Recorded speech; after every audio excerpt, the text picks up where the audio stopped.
I recently returned from a trip to Scotland where I was running a workshop which concentrated on the wonderful trees, colours and richness of rarely trodden areas of woodland. We didn't experience much in the way of atmospheric conditions, but that didn't stop us from making some great images in 6 days of fun and adventure off the beaten path.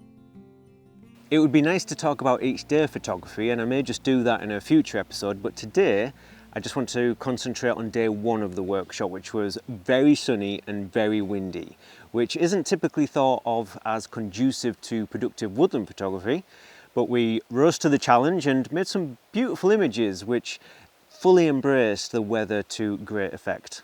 Before I get started, I'll preface this by saying that good photographs can be made no matter what the conditions, but you should never feel the pressure to do so.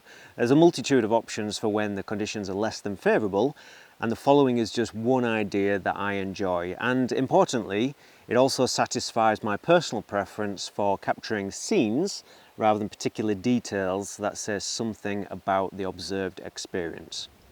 Firstly, I'll quickly show you an image I made almost exactly 1 year ago in the same area, which reminded me to try a similar approach this year. This is perhaps a bit more abstract compared to what you typically see from me, but it's simply a single exposure of a backlit birch tree which was continuously swaying in the strong wind which blew through the glen. It will come as no surprise that my favourite conditions are still misty mornings when the foliage glistens under soft light and the colours become deeper and richer. The calmness is what inspires my editing style, which is delicate and minimal.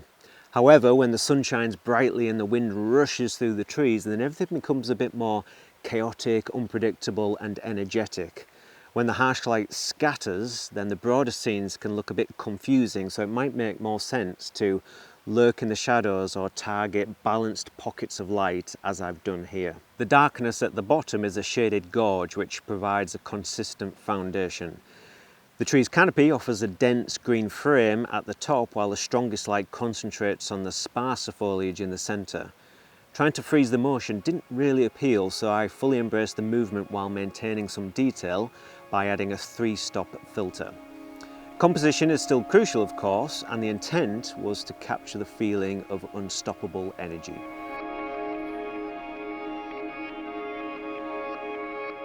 Fast forward to this year when the first day of the workshop was dominated by wind and blue sky, and we decided to head to an area of downy birch where you can pick out some lovely standalone characterful trees, but also take the opportunity to scout out some woodland scenes. Now, this is a really beautiful area where I made one of my favourite autumn images of 2020 called Time to Rest.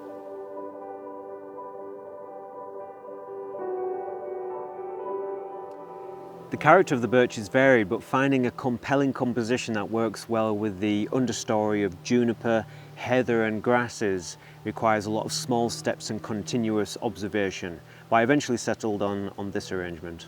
There were moments of cloudy light which created a very subtle scene with more subdued colours, but when the sun appeared through the yellow canopy, the burst of warmth appeared more dramatic. But the strength of the light scattered through the complex detail felt a bit too harsh, so I cut through the bright foliage with a polarizer, which lifted the colour and helped to slow the shutter speed and turn the yellow into a soft, fiery blur which accentuated the cool algae and branch structure. The light intensified further back near the woodland fringe, which helps to create depth and separation from the more shaded foreground. There's always a degree of trial and error in these situations. There's no one particular shutter speed to use, it just depends upon the nature of the wind on the day and how much blur you'd like. I tried a number of different exposures as the wind and light continually changed.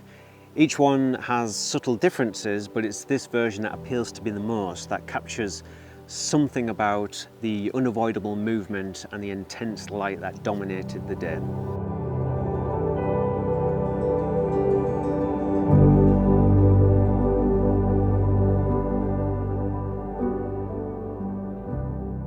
After a break for coffee and cake, obviously, we headed to a more challenging location, both in terms of the terrain that we had to negotiate and the variety we had to make sense of. Not only did we have bright light and exposure to the wind, but the understory was a complex tapestry of grasses, heather, bilberry, bog asphodel, and many pine and birch saplings which surrounded the more mature and characterful trees. However, a big advantage was the opposite mountainside, which softened into a cool blue through the haze as we looked towards the light. I'm a big believer that creative growth comes from being out of your comfort zone and facing new challenges with an open mind and positivity. To be honest, I don't personally experiment to a great extent, but I know what I like. But there's a lot of satisfaction wrapped up in making images which unexpectedly exceed your expectations and in turn broaden your horizons with new ideas. I'm quite fond of the shimmering in this image, which takes a lot of different elements that made this location so interesting. Again, a polarizer has helped to turn the light without losing those energetic flecks. It kind of makes me think of a disco dance, but it was so blustery that a 0.4 second exposure gave me all the movement I needed. You could make a simpler image by only photographing the central tree, but as you might know already, I often like to bring in more elements to offer a sense of place and a meander for the eyes. The details are wonderful, but the effect of them can only really be appreciated at higher resolutions. I should also point out that I didn't shield the filter from the sun for this image, which added a softening haze, which I really quite like. It only caused one flare spot, which I removed by decreasing the whites and dehazing with the radial filter in Adobe Lightroom.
Thank you very much for watching. I hope it's been of interest and given you some ideas to experiment with, or perhaps just encourages you to embrace whatever weather you're presented with.